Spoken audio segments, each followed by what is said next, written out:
बड़े बड़े सूरमा भी सैया पर लेट जाते हैं और एक दिन ऐसा आता है कि करोड़पति भी हाथ खाली उस परमात्मा के दरवाजे तक चला जाता है, हाथ खाली, कुछ नहीं।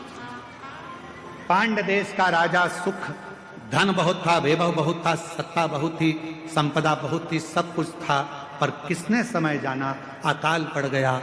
राज्य के हाथी घोड़ा सब मर गए, बीमारियां लग गई, लोग होन बीमार पड़ने लगे, मरने लगे, अकाल था, कुछ खाने को नहीं मिला, पानी पीने को नहीं मिला, कुछ भी नहीं मिला, कुछ भी।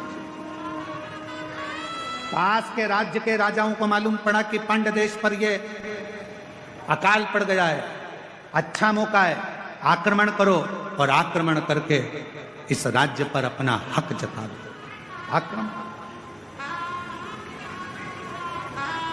आक्रमण करो और इस पूरे राज्य पर अपना हक कर लो, पूरे राज्य। ध्यान देना थोड़ा सा, बहुत सावधानी का कथा है आज की, बहुत सावधानी।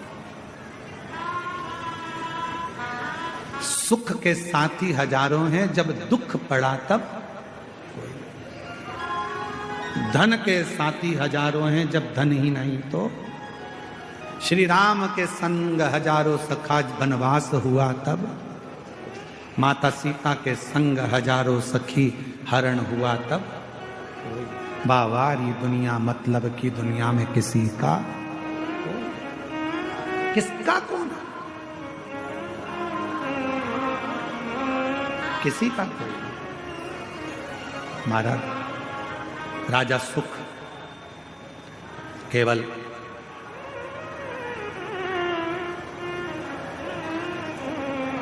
अपने दिल की बात किससे कहे, अपने हृदय की बात किससे कह सकते हैं। तू झोली भरेगा ये मुझे विश्वास है, तू मुझे खाली नहीं छोड़ेगा ये मेरा भरोसा है। बाबा ये मेरा भरोसा कहता है, ये मेरा विश्वास कहता है, तू मुझे खाली नहीं छोड़ेगा, ये मेरा भरोसा कहता है, ये मेरा विश्वास कहता है, तू मुझे खाली नहीं रख सकता। और शंभु शरणे पड़ी, मांगो घड़ी रे घड़ी, दुख काटो दया करी, दर्शन आपो। शंभु शरण पड़ी, मांगो घड़ी रे घड़ी।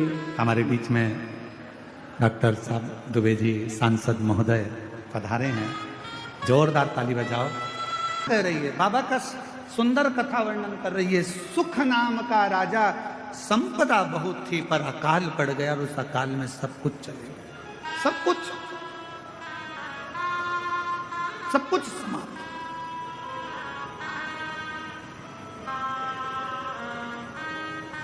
अब राजा के ऊपर आसपास के राज्य के राजाओं ने आक्रमण कर दिया। राजा के ऊपर आसपास के राज्य के आक्रमण हुआ, और आक्रमण हुआ, पूरा वैभव राजा का चले गया। राजा अपनी पत्नी और बच्चों के साथ और थोड़ी सी सेना को लेकर, 20-25 सेना को लेकर राजा जंगल में चले गया। कहीं ये दूसरे राजा मुझे मार ना डाले, ये दूसरे राजा मुझे समाप्त ना कर दे। चले गया दूसरे वन के अंदर गया। राजा देखा कुछ खाने पीने को मिलता नहीं, प्राप्त नहीं, बहुत रो रहा था। साथ के जितने सैनिक थे वो भी समझा रहे थे, महाराज क्यों रो रहे, क्यों, किस लिए रो रहे, तुम्हारी आंख में आंसू क्यों है? बचा नहीं सका, मेरा राज्य पूरा की पूरा चला गया और मेरे स्मरण में नहीं गया। ये अकाल पड़ गया, पानी नहीं मिला, भोजन नहीं मिला, अन्न नहीं मिला, सामग्री नहीं मिली, सब की सब पूरा चले गया। ये मुझे दुख हो, ये महाराज क्यों चिंता करते हो? सामने एक शंकर भगवान का शिवलिंग एक ओटले पर, ओटला जानते हो, चबूतरे पर केवल शिवलिंग रखा हुआ था, केवल शिवलिंग और कुछ नहीं, केवल शिवलिंग। चबूतरे पर एक शिवलिंग रखा है, मात्र एक शिवलिंग चबूतरे।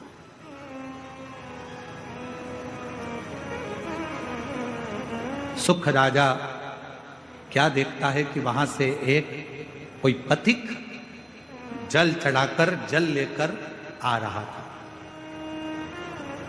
वो जल राजा के पास आया। राजन, पथिक ने पूछा तुम कौन हो? आप कौन हो? पथिक पूछ रहा है आप कौन हो?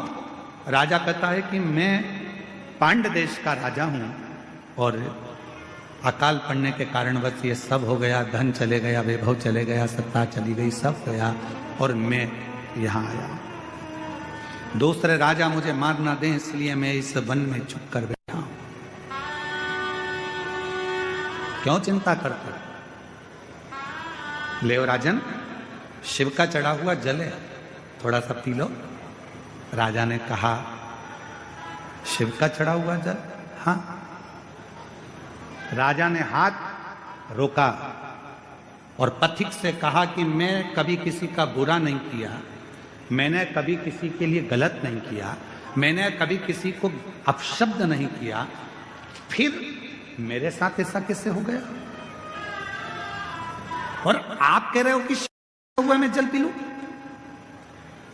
राजा सुख कह रहे हैं कि मैं शंकर जी का चढ़ा हुआ, मैंने किसी को अपशब्द नहीं किया, मैंने ताने नहीं दिए, मैंने गाली नहीं दी, मैंने आड़ा टेढ़ा नहीं बोला, मैंने किसी का बुरा नहीं किया, मैंने किसी के लिए आड़ा टेढ़ा नहीं करा, फिर ये जल क्यों? मैंने तो बुरा नहीं किया, फिर मेरा बुरा कैसे हो गया? ये बुरा हुआ कैसे? पथिक ने कहा महाराज ये आज का नहीं है, ये पूर्व का है, पूर्व का। महाराज तुमको लगता है कि यह आज का नहीं। महाराज ये पूर्व का, और हम पहले भी कहे कोई पिछले जन्म के अच्छे कर्म मुझे बाबा तेरा साथ मिला, कोई पिछले जन्म के अच्छे कर्म मुझे बाबा तेरा साथ मिला। जहाँ सारी दुनिया झुकती है, जहाँ सारी दुनिया झुकती है, मुझे वो वाली दरबार मिला, दरबार मिला। कोई पिछले जन्म के अच्छे कर्म मुझे बाबा तेरा साथ मिला, कोई पिछले जन्म के अच्छे कर्म मुझे बाबा तेरा साथ मिला। कोई पूर्व का अच्छा कर्म होगा, कोई पिछला जन्म अच्छा होगा, जो बाबा की पवित्र नगरी देवघर में शिव महापुराण की कथा श्रवण करने के लिए आप और हम बैठे हैं। कोई पूर्व का जन्म अच्छा होगा, कोई पिछला जन्म हमारा अच्छा होगा, जो इस पवित्र का भान होगा। इस जन्म में तो तुमने कोई बुरा नहीं करा। कई लोग कहते हैं मेरे पास में इतना धन था, मेरे पास ऐसा वैभव था, मेरे पास इतना सामान था, मेरे पास इतनी सत्ता थी, चला गया। जैसे एक पत्र आया था बीच में, एक पत्र अपन ने पढ़ा था, यहीं कोई सा गांव का था, तो वहां उस पत्र में अपन ने पढ़ा था कि वो उसके शोरूम में आग लग गया, पूरा इलेक्ट्रॉनिक सामान 1 करोड़ रुपए का, 1.5 करोड़ रुपए का जल गया। जलने के बाद कोई व्यक्ति आया, वो 25 लाख लेकर चले गया, फिर उसके पति को लकवा लग गया, पैरालिसिस हो गया, वो ग्रसित होकर पड़ रहा। तो अब वो सोचे कि मैंने तो कभी बुरा नहीं किया, मैंने तो सब अच्छा किया, फिर मेरा पूर्व का कर्म हमारा कोई प्रायश्चित पुराना रहा हो।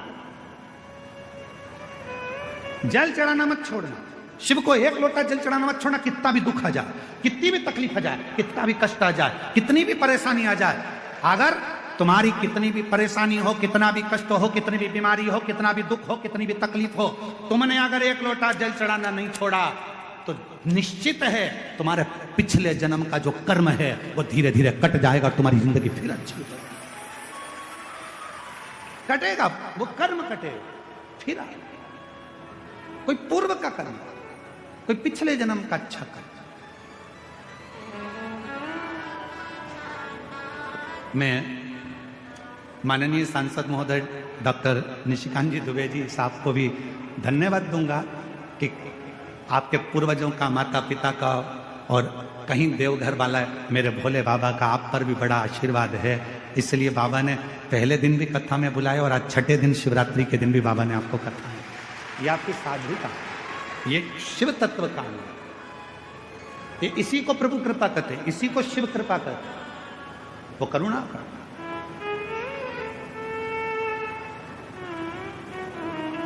सुख तुम्हारे पूर्व जन्म का कोई भान होगा, पूर्व जन्म का, पूर्व जन्म का।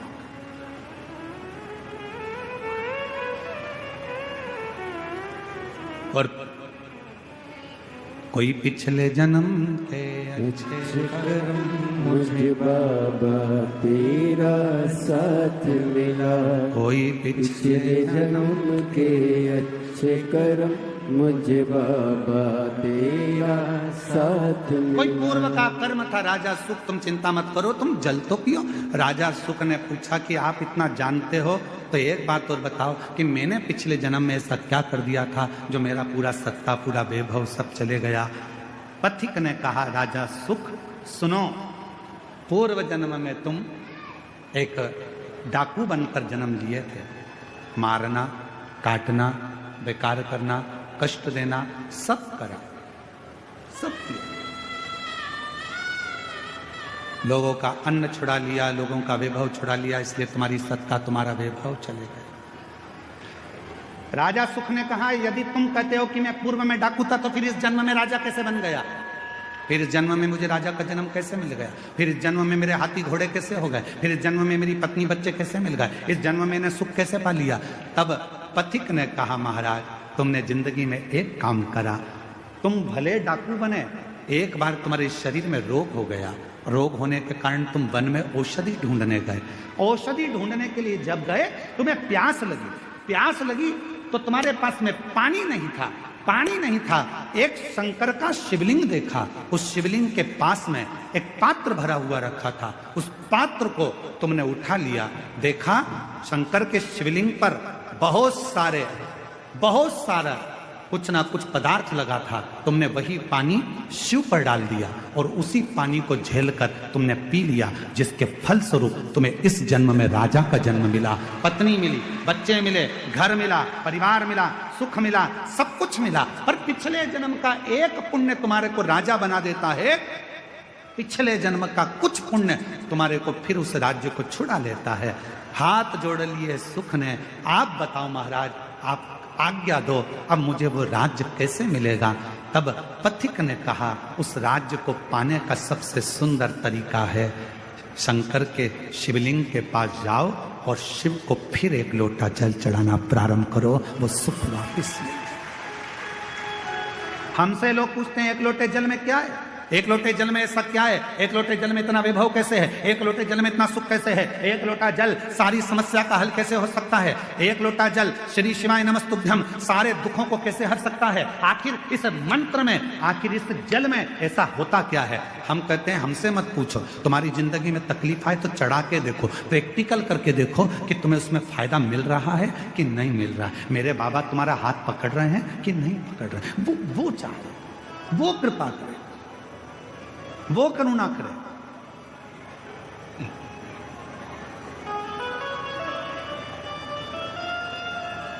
जीवन का जो सुख है ऐसे नहीं मिला है। कई लोग कहते हैं हम तो भगवान के मंदिर जाते हैं, हम भगवान का भजन करते हैं, हम भगवान का स्मरण करते हैं, उसके बाद भी मेरे शरीर में इतना बड़ा रोग हो गया, इसके बाद भी मुझे तकलीफ आ गई, इसके बाद भी मुझे दुख आ गया, इसके बाद भी मुझे कष्ट आ गया। रोना नहीं, दुख मत होना, एक लोटा जल चढ़ाते रहना। हमारे पूर्व का कोई कर्म होगा उसको काटना है हमें, हो सकता है शिव का नाम लेकर भगवान का भजन कर, स्मरण कर, और ये भजन के बल पर ही जीता जा सकता है। मारो, यदि आप लोगों में से कोई काशी गया होगा तो काशी में एक जगेश्वर महादेव है। जगेश्वर महादेव काशी में विराजमान है। कभी आप लोगों में से कोई गया होगा, स्मरण रखिए, काशी अगर कोई गया। एक होता है शमी का पौधा, एक होता है मंदार का पौधा। मंदार जानते हो सब लोग? बोलो तो जम के। सफेद आंकड़ा भी उसको बोलते हैं, मंदार भी उसको बोलते हैं। मंदार का पौधा, और एक होता है शमी का। कहते हैं जिस व्यक्ति की जिंदगी में केवल घाटा ही घाटा लिखा हो, दुख ही दुख लिखा हो, और कई साल हो गए हों किराए के मकान में रहते हुए या तकलीफ को भोगते भोगते, परिवार में कहीं सुख है ही नहीं। दो पौधे को याद रखना, और दोनों पौधे की कथा हमने पूर्व में सुना चुके, मंदार और शमी। दोनों की कथा सुनाइए कि ये कौन से मुनि थे, कौन से ऋषि के बेटे थे, ये मंदार और शमी किसके पुत्र थे, सब कथा सुने। आप YouTube पर सर्च करिएगा तो आपको कथा पूरी मिल जाएगी, आप उसको सुनिए। जिसकी जिंदगी में दुख ही दुख लिखा, कष्ट ही कष्ट लिखा, परेशानी परेशानी लिखी, तो मंदार और शमी ये दो पौधे ऐसे हैं जो जीवन में सुख प्रदान करते हैं। एक नियम बना लो, 12 महीने शिवरात्रि आती है, हर महीने शिवरात्रि पड़ती है, महीने में 2 बार प्रदोष पड़ती है। या तो प्रदोष का नियम बनाओ या शिवरात्रि का नियम बनाओ। एक काम करना चालू करो, थोड़ी सी मिट्टी शमी के पेड़ के नीचे की और थोड़ी सी मिट्टी मंदार के पौधे के नीचे की, दोनों को लाओ, अच्छा मिलाकर उसका एक शिवलिंग का निर्माण करो, और उस शिवलिंग का पूजन प्रदोष काल में शाम के समय शिवलिंग के सामने 2 घी के दिए जलाकर, जैसी घर में पूजन करते हो वैसी की वैसी पूजन करो, आरती करो, थोड़ा सा भोग लगाकर निवेदन कर कर उस शिवलिंग का बाद में विसर्जन करो। 5 या 7 प्रदोष कर लो या 5 या 7 शिवरात्रि कर लो, आपको किसी के आगे हाथ नहीं फैलाना पड़ेगा। मेरा देवाधिदेव महादेव स्वयं भंडार भरना प्रारंभ कर दे, स्वयं शिव भंडार भरेगा। मंदार और शमी के वृक्ष के नीचे का वो फल होता है जो सुख देगा, जो सुख देगा।